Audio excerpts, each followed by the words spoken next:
Kumusta mga ka-movie? Welcome ulit sa Minutes Movie Recap. Ibabahagi ko sa inyo ngayon ang 2013 comedy crime thriller movie film na pinamagatang The Family.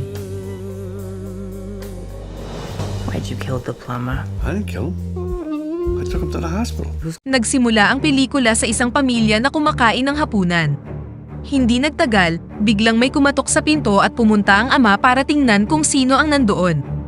Tumingin siya sa peephole at sa kanyang pagkabigla, ang bisitang nagngangalang Rocco ay agad siyang binaril at pagkatapos ay pinatay ang natitirang miyembro ng pamilya. Bago umalis, pinutol ni Rocco ang isang daliri ng ama at balak niyang ipadala ito sa nakakulong na mafia boss na nagngangalang Don Lucas. Kahit na si Don Lucas ay nasa likod ng mga rehas, meron pa rin siyang malaking kapangyarihan at patuloy na kinokontrol ang kanyang criminal empire. Inupahan niya ang hitman tulad ni Rocco para dispatsahin ang mga pamilyang pinaniniwalaan niyang nagtaksil sa kanya.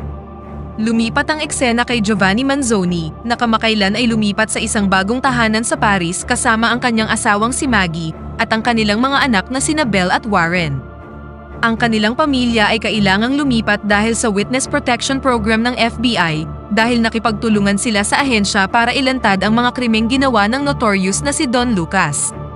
Pagkarating sa Paris, ang pamilya Manzoni ay binigyan ng FBI ng mga bagong identity upang panatilihin silang ligtas mula sa mga tauhan ni Don Lucas. Nagsimula na ring pumasok sina Belle at Warren sa isang bagong paaralan upang mamuhay tulad ng isang ordinaryong pamilya. Bilang mga FBI witness, ang pamilya ni Giovanni ay nakakatanggap ng 24 oras na proteksyon mula sa mga FBI agent na binabantayan ang kanilang tirahan. Ilang araw pagkatapos nilang lumipat sa Paris, nagsimula nang pumasok sina Belle at Warren sa kanilang bagong paaralan. Samantala, pumunta si Maggie sa supermarket para bumili ng ilang grocery, habang si Giovanni naman ay mag-isang naiwan sa bahay upang suriin ang garahe. Doon, nakita ni Giovanni ang isang lumang makinilya na umakit sa kanyang interes. Kasabay nito, nakaranas si Maggie ng hindi kaaya-ayang pagtrato mula sa cashier at ilang mga lokal sa supermarket sa pag-aakalang hindi sila naiintindihan nito. Sa kabila ng pangungutya, nanatili siyang tahimik ngunit palihim niyang inipon ang ilang gas canister at mga materyales na nasusunog. Sinindihan niya ang mga ito bago umalis sa tindahan hanggang sa tuluyang sumabog ang supermarket. Samantala sa paaralan, sinisikap ni Belle at Warren na kumilos tulad ng mga normal na estudyante upang itago ang kanilang tunay na pagkakakilanlan. Dahil sa pagiging transfer student, naging target si Warren ng ilang mga bully na gustong pagtripan siya. Si Warren, na naharap na sa mga ganitong sitwasyon noon, ay matapang na hinarap ang mga bully at hinayaan pa silang bugbugin siya. Sa oras ng tanghalian, kumain sina Warren at Belle sa cafeteria at makikita ang ilang pasa sa mukha ng binata. Sa kabutihang palad, hindi masyadong malala ang kanyang mga sugat dahil alam niya kung paano protektahan ang kanyang sarili. Lumalabas na sanay na dito sina Belle dahil madalas silang lumipat ng paaralan at marami na silang naharap na bully. Pagkatapos ng klase, makikita si Belle na naglalakad ng mag-isa hanggang sa huminto sa tabi niya ang isang grupo ng mga lalaking estudyante sakay ng isang sasakyan. Inimbitahan nila siyang sumabay na pauwi upang makilala nila ng mas mabuti ang bawat isa. Sa kabila ng kanilang masamang intensyon, nagpasya si Belle na sumakay ng sasakyan kasama nila. Pagdating nila sa isang lawa, hindi inaasahang itinigil ng mga estudyante ang sasakyan at iminungkahing magpahinga muna bago siya iuwi. Ang isa sa mga estudyante ay nagsimulang gumawa ng hindi kanais-nais na kilos kay Belle na labis niyang ikinagalit. Nakakita siya ng tennis racket sa sasakyan at ginamit ito para pigilan ang bastos na binata. Ikinagulat ng iba ang kanyang pagiging amasona at kinuha niya pa ang kanilang sasakyan at nagmaneho na pauwi. Kalaunan, nang magkasama si Giovanni at ang kanyang pamilya, si Robert Stansfield, ang pinuno ng FBI mission na protektahan sila, ay bumisita sa kanilang bahay upang tiyakin ang kanilang kaligtasan. Sa kanyang pagbisita, nagtanong siya tungkol sa isang nawawalang tindero ng isda na dating nagtitinda sa kanilang lugar ngunit 2 linggo na itong nawawala. Lingid sa kaalaman ni Robert, si Giovanni ang pumatay sa tindero ng isda. Nangyari ito matapos magsinungaling ang tindero kay Maggie tungkol sa pagiging sariwa ng kanyang mga paninda. Sa sobrang galit, binugbog ni Giovanni ang tindero hanggang sa mamatay siya at palihim na inilibing ang bangkay sa likod ng kanilang bahay noong nakaraang isang gabi. Gayunpaman, nagsinungaling si Giovanni kay Robert at sinabing hindi pa niya nakikita ang nawawalang tindero ng isda. Isang araw, nakaranas si Giovanni ng nakakatakot na bangungot. Sa kanyang panaginip, natagpuan niya ang kanyang sarili sa isang mafia gathering at napapaligiran ng lahat ng miyembro ng mafia na nasa ilalim ng command ni Don Lucas. Dahil sa nakakatakot na panaginip na ito, nagising si Giovanni at hindi mawala sa kanyang isipan ang tungkol sa walang humpay na pagtugis sa kanila ni Don Lucas. Para pakalmahin ang sarili, nagpasya siyang gamitin ang lumang makinilya na nahanap niya sa garahe kanina at sinimulang isulat ang kwento ng kanyang buhay bilang isang dating miyembro ng mafia. Matapos makumpleto ang kanyang pagsusulat, nagkaroon si Giovanni ng hindi inaasahang bisita, isang tubero upang ayusin ang ilang tubo sa kanyang bahay. Medyo naiirita si Giovanni dahil late nang dumating ang tubero at naghintay siya ng mahigit 2 oras sa kanya. Sa kabila ng pagiging late, hindi humingi ng tawad ang tubero at agad na hiningi ang bayad kahit hindi pa niya natatapos ang trabaho. Ang masama pa dito, humingi pa ng dagdag na bayad ang tubero kung gusto ni Giovanni na matapos kaagad ang trabaho.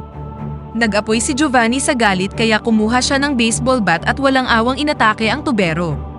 Sa kabutihang palad, nagpasya si Giovanni na huwag patayin ang tubero. Sa halip, nakaramdam siya ng pananagutan sa malubhang pinsalang idinulot niya at isinugod ang sugatang tubero sa ospital. Pagkarating doon, gumawa si Giovanni ng isang kwento at sinabing nahulog ang tubero mula sa hagdan, na naging sanhi para hindi makapagsalita ang sugatang lalaki dahil sa pinsala sa kanyang lalamunan. Samantala, pumunta si Maggie sa isang bakanteng bahay na nasa tapat lamang ng kanilang bahay.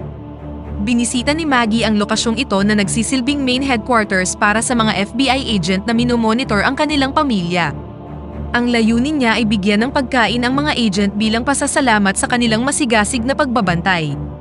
Samantala sa paaralan, gumawa si Warren ng isang lihim na plano upang gantihan ang mga buling estudyante na nambugbog sa kanya kanina. Inalok ni Warren na gagawin niya ang assignment para sa isang malaki at maskuladong estudyante, kapalit ng mga rare collectible card na lubos na hinahangad ng lahat. Ang kanyang layunin ay makakuha ng tulong mula sa malalakas na estudyante upang harapin ang mga bully na may pangakong tutulungan sila sa kanilang assignment bilang kapalit.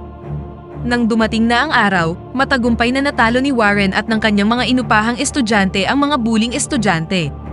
Samantala, si Belle, na napuno na sa patuloy na pang-aapi, ay nagpasyang harapin ang isang bullying babae na lagi siyang ginugulo at ipinagtanggol ang sarili. Bukod pa rito, nagkagusto si Belle sa isang batang guro na nagngangalang Andrew na nag-aaral pa sa college. Upang makuha ang atensyon ni Andrew, nilapitan niya ito at humingi ng karagdagang pagtuturo sa math. Pumayag naman si Andrew na tulungan si Belle sa kanyang pag-aaral at madalas silang nagkikita, na ginawa silang close sa proseso. Habang mas lumalalim ang kanilang relasyon, si Belle, na gustong ipagtapat ang kanyang nararamdaman, ay nagpasyang gumawa ng isang matapang na hakbang. Pumunta siya sa silid ni Andrew at nilock silang dalawa sa loob, umaasang magkakaroon sila ng pribadong pag-uusap. Walang kaalam-alam si Andrew tungkol sa nararamdaman ni Belle para sa kanya at nagsimula siyang gumawa ng mga hakbang sa pamamagitan ng pagtanggal ng kanyang damit upang subukan siyang akitin. Sa sumunod na eksena, ang pamilya Manzoni, na ngayon ay naninirahan na sa Paris sa loob ng isang buwan, ay dismayado sa maduming tubig sa faucet at maging ang mga kapitbahay ay nahaharap sa parehong isyu. Pumunta si Giovanni sa mayor's office upang isumbong ang problema ngunit walang naibigay na solusyon ang alkalde. Dahil dito, binisita ni Giovanni ang City Water Department office. Natuklasan niya na ang isyu sa maduming tubig ay sanhi ng isang chemical fertilizer company na hindi wastong itinatapon ang kanilang mga dumi. Nang walang sinasayang na oras, kinumpronta ni Giovanni ang may-ari ng fertilizer plant na hindi nagpakita ng pagsisisi at walang pakialam sa problema sa tubig. Sa pagkadismaya sa tugon ng may-ari, palihim na gumawa si Giovanni ng isang time bomb at itinanim ito sa planta ng chemical fertilizer. Upang maiwasan ang paghihinala mula kay Robert at ibang mga FBI agent, sinet ni Giovanni na mangyari ang pagsabog habang nasa bahay siya. Bukod pa rito, pisikal niyang hinarap ang may-ari ng pabrika at pinarusahan siya dahil sa hindi niya pagpansin sa mga reklamo ng taong bayan.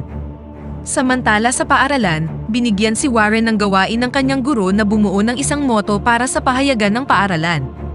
Naresolba ang paghihirap ni Warren sa paghahanap ng ideya nang maalala niya ang isang karanasan noong bata pa siya sa isang mafia gathering kung saan nagsalita si Don Lucas ng isang moto na nagsasabing, "If it's good enough for you, it's good enough for me."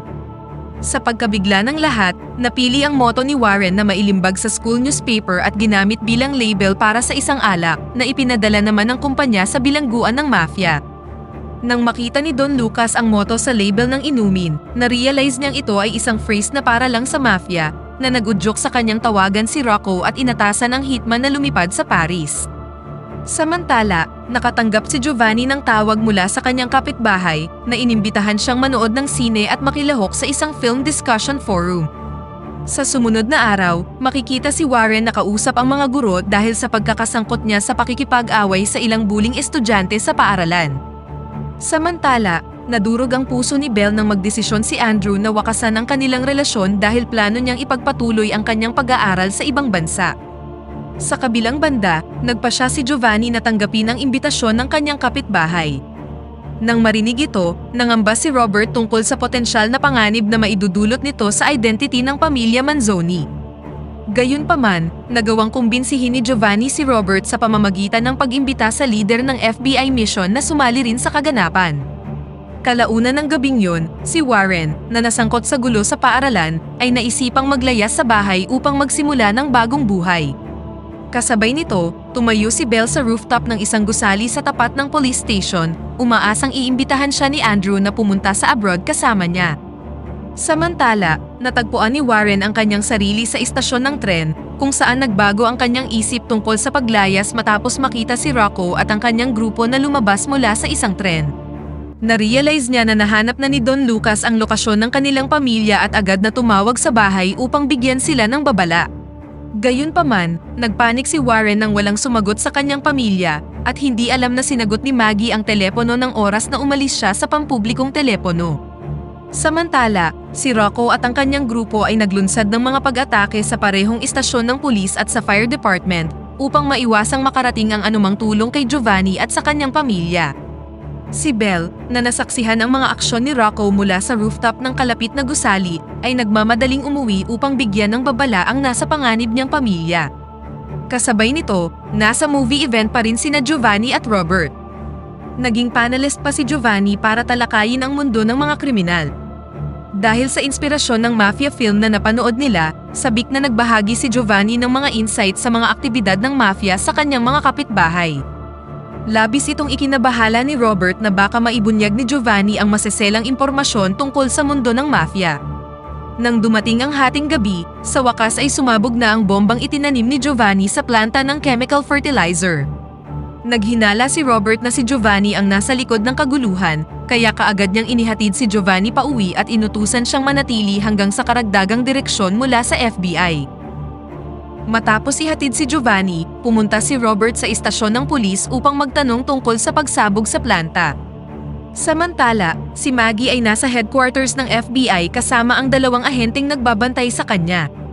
Hindi nagtagal, nagpaalam na siya at naalarma nang makita ang maraming kalalakihan na nakasuot ng itim na hood na nakapalibot sa kanilang bahay. Sa kanyang pagpanik, nagmamadaling bumalik si Maggie sa loob at inalerto ang mga FBI agent na natagpuan na ni Rocco ang kanilang lokasyon. Kasabay nito, nabigla si Robert nang matuklasan ang mga walang buhay na opisyal na napapaligiran ng dugo.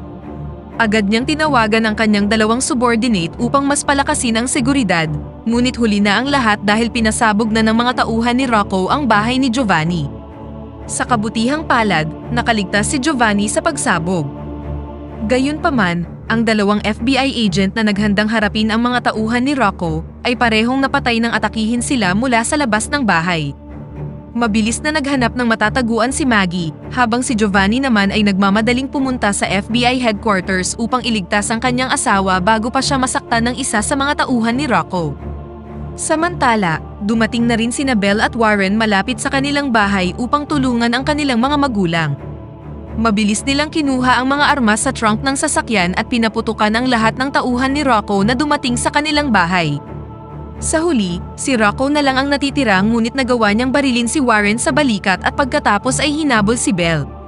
Sa kabutihang palad, nang makarating si Belle sa isang intersection, ibinangga ni Robert ang kanyang sasakyan kay Rocco na patuloy pa ring hinahabol ang dalaga.